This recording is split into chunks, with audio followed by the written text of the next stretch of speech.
Thank you for joining us today to discuss how rural arts and cultural wealth support quality of life and rural resiliency, and how rural artists and culture bearers lead their communities into a mindset of innovation and entrepreneurship. This convening is the second part of a two-part gathering that started with a USDA conference in February of 2021 to explore what research is telling us about rural arts and cultural wealth. And from that, we know that there's a lot we know and there's a lot we have to learn yet. Today, so we are here to explore the mutual benefits that can be attained through collaborative research between rural artists and researchers. Before we get started, I want to thank Laura and the Kauffman Foundation for their support and for understanding that rural artists and culture bearers are innovators and entrepreneurs.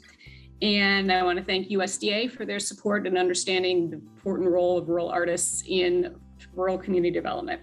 A very big goal for this convening is to create an opportunity for collaborative participatory action research, collaborations between researchers, practitioners, and communities. Yes, and we're connected to many of the people on this call. We've been working with many of the folks here in different forms, one way or the other, from SIB to Worm Farm. We've known many of these people in many different ways.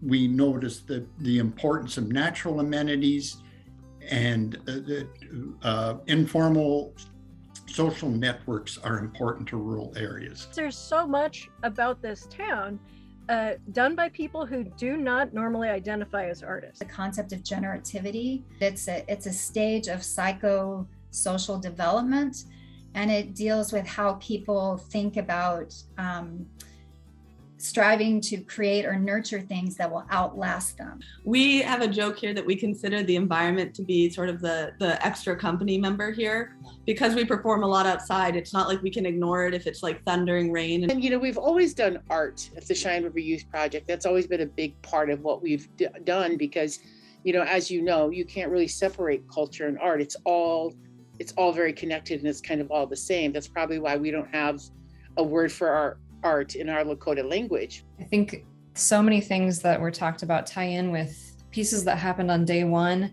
and are actually going to tie in really well with our upcoming conversation, but hopefully all lead towards policy changes that can help do this work better and help break down more of those barriers that are happening.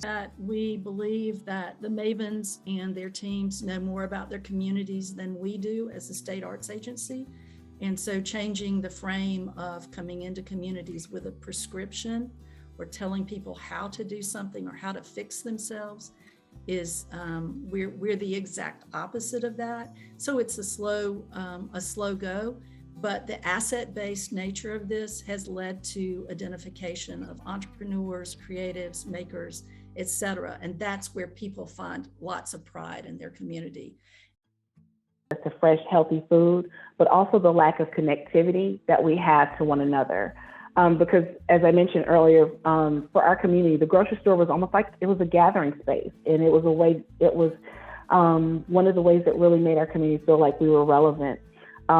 It was at least a place where you could run into someone at the grocery store and be updated on how someone in the community was doing.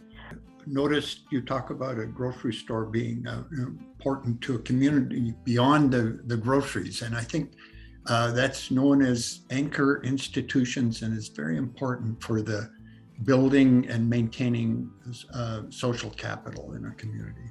I really love the emphasis on agriculture in your presentation. And in seeing food and culture being really linked together is really, really important. And it reminds me to share something we've been saying for years, and that's that food, because it is fundamental, is unique in its capacity to affect social, cultural, and economic development. For artists, what are some of those barriers that keep you from doing your best work of building cultural wealth? They contact us in most of these situations. Right now I have 8 communities that are asking us for help creating public art in their spaces. And then we immediately say, okay, what does that mean to you? How do you want to work with us? What assets do you have? It makes my people proud. And I like making my people proud. Our dream and our idea of success and wealth is just different. one another. I think we see family and culture and tradition and singing and dancing as wealth. This is an attempt to broaden our view of value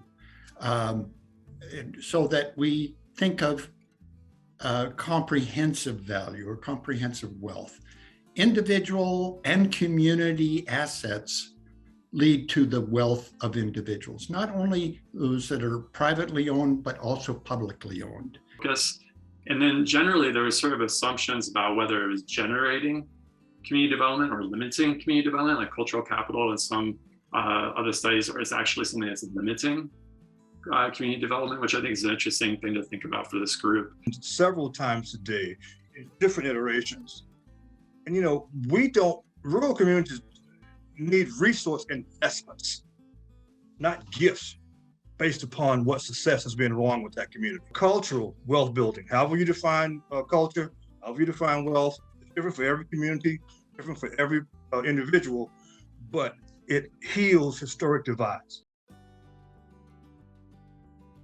It's hard to stay local because I don't have the resources and I don't have access to things, and funding in North Dakota is really, really hard to get.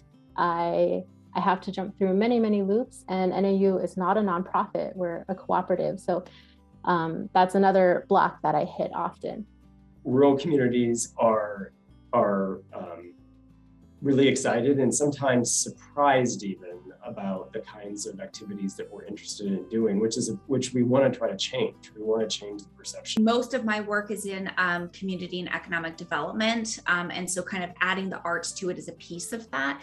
But that is something that we're coming into all the time, is talking about what is community and economic development, and the fact that quality of life is community and economic development.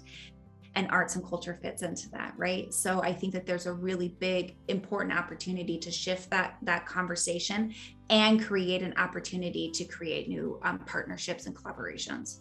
Questions that was posed to the artists presenting today was, what often gets in the way of your effectiveness? And one of those things is community fatigue. And so how do you kind of keep people moving forward, including yourself, when you're doing this work? Because it can be incredibly exhausting. I think that have come up around how to name this work, how to understand value, how to think multimodally, and really what are the stories that research and practitioners can tell. They're really resonating because they're the building blocks for actually moving policy forward. The funding to arts and housing and community development still doesn't make it to rural. Even when it does make it to rural, we know it also might not even make it to Indigenous communities or other rural communities of color. Stage design and culture production help to inform, support, and guide the community development that actually takes place here. I have thought often in the last 2 years about what's gotten us through the pandemic, all of us, which is creativity in the face of unimaginable circumstances that we didn't have any clue about what to do about them. We have all been incredibly creative, and you gotta go with the flow.